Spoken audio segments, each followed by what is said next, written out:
Soya balls വെച്ചിട്ട് നമുക്ക് easy ആയിട്ടുള്ള റെസിപ്പി ചെയ്തെടുക്കാം. അപ്പോൾ അതിനുവേണ്ടി ആദ്യം നമുക്ക് സോയാ ബോൾസ് ഒന്ന് വേവിച്ചെടുക്കണേ. അപ്പോൾ അതിനുവേണ്ടി വെള്ളം ചൂടാവാനായിട്ട് വെച്ചിട്ടുണ്ടായിരുന്നു. അതിലേക്ക് ആവശ്യം ഉപ്പ് ചേർത്ത് കൊടുത്തു. 1/2 ടേബിൾ സ്പൂൺ ഇഞ്ചി വെളുത്തുള്ളി പേസ്റ്റ് ചേർത്ത് കൊടുത്തു. പിന്നെ ഈ സോയാ ബോൾസും ചേർത്ത് കൊടുത്തിട്ട് ഒരു 1/4 ടീസ്പൂൺ മഞ്ഞൾപ്പൊടിയും ചേർത്ത് കൊടുത്തിട്ട് നമുക്കൊന്ന് കുക്ക് ചെയ്തെടുക്കാം. അപ്പോൾ 125 ml കപ്പിൽ 1 കപ്പ് സോയാ ബോൾസാണ് ഇപ്പോൾ എടുത്തേക്കുന്നത്. അപ്പോൾ ഇങ്ങനെ കുക്ക് ചെയ്തെടുക്കുമ്പോൾ നമ്മുടെ ഈ സോയാ ബോൾസിലുള്ള വല്ലാത്തൊരു സ്മെല്ലൊന്ന് മാറി കിട്ടുമേ. കാരണം ചിലർക്ക് ഇതിൻ്റെ സ്മെല്ല് പിടിക്കത്തില്ല. അപ്പോൾ അത് കാരണം ഈ രീതി ചെയ്യുവാണെന്നുണ്ടെങ്കിൽ നമുക്ക് അതിൻ്റെ സ്മെല്ലൊക്കെ ഒന്ന് മാറി കിട്ടുമേ.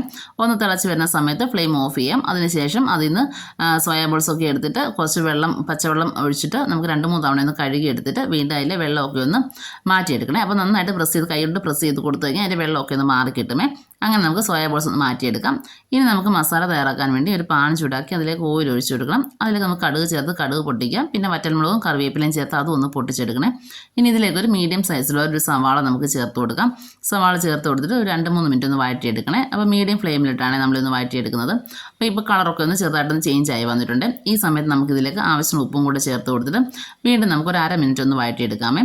ഇനി നമുക്കിതിലേക്ക് മസാലകൾ ചേർത്ത് കൊടുക്കണം. അപ്പോൾ ഫ്ലെയിം കുറച്ച് വെച്ചിട്ട് വേണേ മസാല ചേർത്ത് കൊടുക്കാനായിട്ട്. 1/4 ടീസ്പൂൺ അളവിൽ മഞ്ഞൾപ്പൊടി ചേർത്ത് കൊടുത്തു. മഞ്ഞൾപ്പൊടിയുടെ പച്ചമണം മാറുന്നവരെ നന്നായിട്ടൊന്ന് വഴറ്റിയെടുക്കണേ. ഈ സമയത്ത് നമുക്കിതിലേക്ക് 1.5 ടേബിൾ സ്പൂൺ മുളക് പൊടി ചേർത്ത് കൊടുക്കാം. അപ്പോൾ ഞാനിവിടെ 1 ടേബിൾ സ്പൂൺ കാശ്മീരിയും 1/2 ടേബിൾ സ്പൂൺ സാധാ മുളക് പൊടിയുമാണ് ചേർത്തേക്കുന്നത്. അപ്പോൾ നിങ്ങൾക്ക് എങ്ങനെയാണോ എരിവ് വേണ്ടത് അതനുസരിച്ചിട്ട് ചേർത്ത് കൊടുക്കാം. അതും കൂടെ ചേർത്തിട്ട് നമുക്ക് നന്നായിട്ടൊന്ന് വഴറ്റിയെടുക്കണം. മുളക് പൊടിയുടെ പച്ചമണം ഒന്ന് മാറി കിട്ടണേ. ഈ സമയത്ത് ഞാൻ ഇതിലേക്ക് 1 ടേബിൾ സ്പൂൺ ഇഞ്ചി വെളുത്തുള്ളി പേസ്റ്റ് കൂടെ ചേർത്ത് കൊടുക്കുന്നുണ്ട്. അതും ചേർത്ത് കൊടുത്തിട്ട് നന്നായിട്ടൊന്ന് വഴറ്റിയെടുക്കണം. പിന്നെ ഞാൻ ഇഞ്ചി വെളുത്തുള്ളി പേസ്റ്റ് ഈ ഒരു ടൈമിലാണ് ചേർത്തത്. നിങ്ങൾക്ക് ഈ സവാള വഴറ്റുന്ന സമയത്ത് തന്നെ ചേർത്ത് കൊടുക്കാവുന്നതാണ്. ഇനി നമുക്ക് ഇതിലേക്ക് നമ്മളുടെ വേവിച്ച് വെച്ചിട്ടുള്ള സോയാ ബോൾസ് മുഴുവനായിട്ട് ചേർത്ത് കൊടുക്കാം. അപ്പോൾ ഞാൻ ഇവിടെ ചെറിയ ടൈപ്പുള്ള സോയാ ബോൾസാണ് എടുത്തത്. നിങ്ങളുടെ കയ്യിൽ വലിയതാണെന്നുണ്ടെങ്കിൽ അത് ചെറുതായിട്ടൊന്ന് കട്ട് ചെയ്തിട്ടൊന്ന് ചേർത്ത് കൊടുത്താൽ മതി. സോയാ ബോൾസും ഈ മസാലയും കൂടെ നന്നായിട്ടൊന്ന് യോജിച്ച് കിട്ടണേ. അങ്ങനെ നന്നായിട്ട് മിക്സാക്കി എടുത്തിട്ടുണ്ട്. ഇനി ഇതിലേക്ക് 1/2 ടീസ്പൂൺ ഗരം മസാല പൊടിയും 1/2 ടീസ്പൂൺ കുരുമുളക് പൊടിയും ചേർത്ത് കൊടുത്തിട്ടുണ്ട്. എന്നിട്ട് വീണ്ടും നന്നായിട്ടൊന്ന് മിക്സ് ആക്കി എടുക്കണേ. മസാലയൊക്കെ നന്നായിട്ടൊന്ന് മിക്സ് ആക്കി കിട്ടുന്ന രീതിയിൽ ഇന്ന് യോജിപ്പിച്ചെടുക്കുക. ഇനി ഇത് നമുക്ക് സൈഡിലേക്ക് ഈ മസാലയൊക്കെ ഒന്ന് മാറ്റി കൊടുക്കാമേ. അതിൻ്റെ സെൻറ്റർ ഭാഗത്തേക്ക് നമുക്ക് കുറച്ച് ഓയിൽ ഒഴിച്ച് കൊടുത്തിട്ട് ഓയിലൊന്ന് ചൂടായി വരുന്ന സമയത്ത് അതിലേക്ക് നമുക്ക് ഒരു മുട്ട ചേർത്ത് കൊടുക്കാമേ. മുട്ടയും ചേർത്ത് കൊടുത്തിട്ട് നമ്മൾ സാധാരണ രീതിയിൽ നമ്മൾ മുട്ട ചിക്കി പൊരിച്ചെടുക്കില്ലേ, അതേപോലെ നമുക്കിത് നന്നായിട്ടൊന്ന് ചിക്കി പൊരിച്ചെടുക്കണേ.